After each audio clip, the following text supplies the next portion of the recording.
મિત્રો, સત્ય ઘટના પર આધારિત આ કહાની સાંભળો તો તમારું હૃદય ભરાઈ જશે. ખાસ કરીને દરેક ભાઈ તથા બહેનો આ વાર્તા અંત સુધી જરૂર સાંભળજો. લ્યો ભીખા કાકા, પાણી પી લો. વ્યાજની ઉધારણી માટે આવેલો ભીખો કાબરાને 14 વર્ષની હિરલે હાથમાં પાણીનો લોટો પકડાવતા કહ્યું, ભીખા કાકા, ઊભા ઊભા પાણી પીઓ.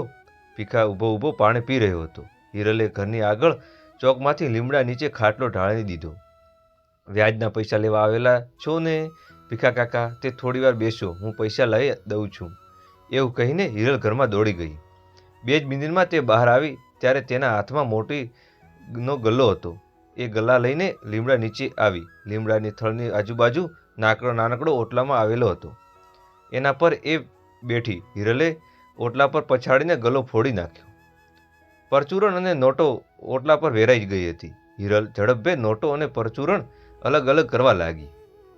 હિરલની આ હરકત ધ્યાનમાં મગ્ન બનેલી ખાટા પર બેઠેલા ભીખા કાબરો જોઈ રહ્યો હતો.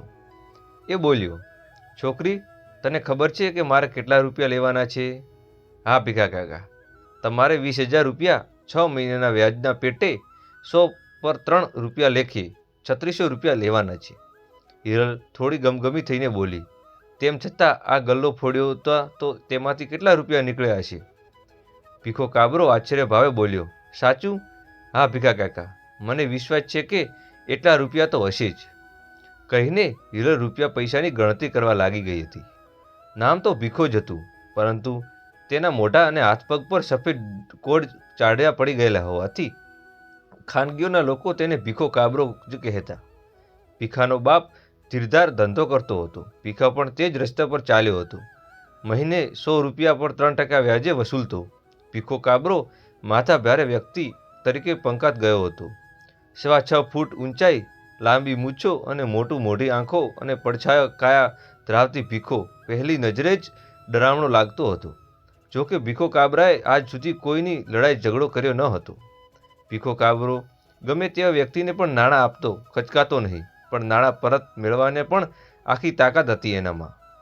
એની ઉઘરાણી પઠરાણી જ હોય છે. કરજદારની પરિસ્થિતિ ગમે તેવી હોય, પણ સમય છતાં તેના નાણાં જે વ્યાજના ચૂકવણી પડે જ, એમાં દયા છાંટક પણ નહોતો કરતો. એ ધિરાણ કરેલું કે નાણાંને 6 મહિના ચોક્કસ હિસાબ માંગવો જ છે. ભીખા કાબરાએ ચા સિવાય કોઈ વ્યસન ન હતું, ના કોઈ ખોટી આદત હતી. એમાં ધાર્મિક આસ્થા પણ હતી, પણ ધીરધાર અને ધંધામાં એ સાવ રાક્ષસી પ્રકૃતિનો માણસ હતો. માણસ જાણે કે આજે તે થોડો ઢીલો પડ્યો હતો. એ પૈસાની ગણતરી કરતી હિરલને ટગર જોઈ રહ્યો હતો. લગભગ 20 મિનિટ માથાકૂટ બાદ હિરલ પૂછ્યું, 3600 રૂપિયા અલગ તારવી દીધા. જુઓ ભીખા કાકા, આ તમારા 3600 રૂપિયા. છાંટકતા થોડા વધ્યા ને મને બાકી ખાતરી હતી. કહેતા હિરલ થોડું ગમગમી થઈ ગઈ હતી. 8 વર્ષની બચત આજે એક ઝાટકામાં ખાલી થઈ ગઈ હતી. એટલે ગમગમી થવું સ્વાભાવિક જ હતું ને. ભીખા કાબરાએ નાણાંનો હિસાબ સિવાય પહેલી વાર એક પ્રશ્ન પૂછી બેઠો, છોકરી, આ તારી કેટલા વર્ષની બચત હતી? આ પૈસાનું તારે શું કરવાનું હતું? શું પહેલા ધોરણમાં હતી ત્યારથી આ ગલ્લામાં પૈસા નાખતી હતી? હવે હું 8મા ધોરણમાં ભણું છું. એટલા 8 વર્ષ થયા હશે. ભીખા કાકા, આમ તો આ પૈસા ભેગા કરવાનો હેતુ મને ખબર જ નહોતી, પણ હવે હું સમજતી થઈ એટલે મને મારા મા બાપની આર્થિક પરિસ્થિતિનો ખ્યાલ આવ્યો હતો. મારે આ પૈસા ભણતર ખર્ચ માટે વાપરવાના હતા. કહેતા હિરલે દયામણી નજરે ભીખા કાકાને જોયું.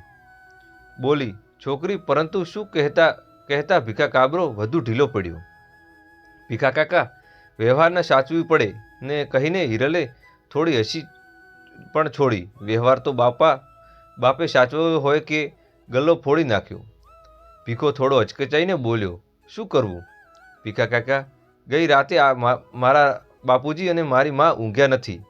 તમારા વ્યાજના રૂપિયા ક્યાંથી આપવા, એની ચિંતામાં એમણે આખી રાત કાઢી દીધી હતી. અને હું પથારીમાં પડી તેમની વાર્તાલાપો સૂતી સાંભળી રહી હતી.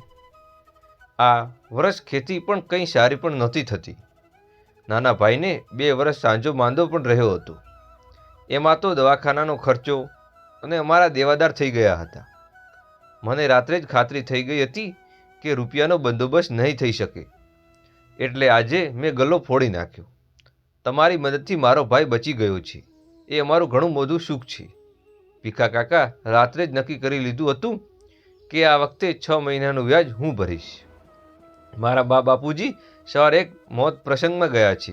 મને કેવો સરસ મજાનો મોકો મળી ગયો. ભીખા કાકા હિરલના ફૂલ ઝરતો વાક્યો સાંભળીને ભીખો કાબરો થક થઈ ગયો હતો. એ બોલ્યો, છોકરી, તારી બચત તો તું તારી આપી દીધી છે, હવે તારા ભણતરનું શું થશે?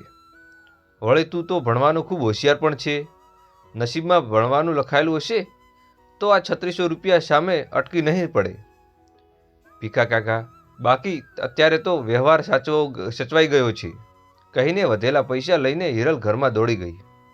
વ્યાજના નાણાં લઈને ઘરે જઈ રહેલો ભીખો કાબરાના પગ આજે પ્રથમવાર ભારે થઈ ગયા હતા. ઘરે જઈને બેઠા, લઈલા, પાણીનો લોટો ભરી આપ. આ બોલવામાં આજે ભીખાનો અવાજ જુદો જ લાગતો હતો. 1 મિનિટ બાપુજી. સામેથી સાંભળાયેલી દીકરી વાતમાં ભીખાને કોઈ જુદો જ ભાવ લાગ્યો. ભીખો સીધો અંદર ઓરડામાં ગયો. તેની અંદર દીકરી ઈલા પણ પોતાનો ગલો ફોડીને બેઠી હતી. અચાનક આવી પડેલા બાપુજીને જોઈને ઈલા થોડી ગભરાઈ જાય છે, પણ ભીખો તો ચૂપચાપ ઊભો જોઈ રહ્યો હતો. ભીખો કાબરો દરરોજ વ્યાજને મૂડીને હિસાબ લઈને ઘરે આવતો. તેમાંથી થોડા રૂપિયા એની દીકરી ઈલાને હાથમાં મૂકી દેતો હતો અને ઈલા એ રૂપિયા ગલ્લામાં નાખતી હતી. 70,900 રૂપિયા પૂરા કહીને ઈલાએ ઊંચું તાકી સારી બાપુજી કહીને એ પાણીની બાજુમાં દોડ મૂકી. ઝડપભેર પાણી આપ્યું. પાણી પીતા જ ભીખો બોલ્યો, બેટા ઈલા, તું ગલ્લો કેમ ફોડી નાખ્યો? તારે શું જરૂરિયાત ઊભી થઈ ગઈ છે? બાપુજી, વાત જાણે એમ છે કે કહીને અટકી ઈલા ગયેલી. બોલ બેટા, શું વાત છે? ઝડપભેર ભીખો કાબરો બોલી પડ્યો. ઈલા એના બાપુજીનો સ્વભાવ વિહંગાયેલો લોકમાં હતો, ખોવાઈ ગઈ હતી.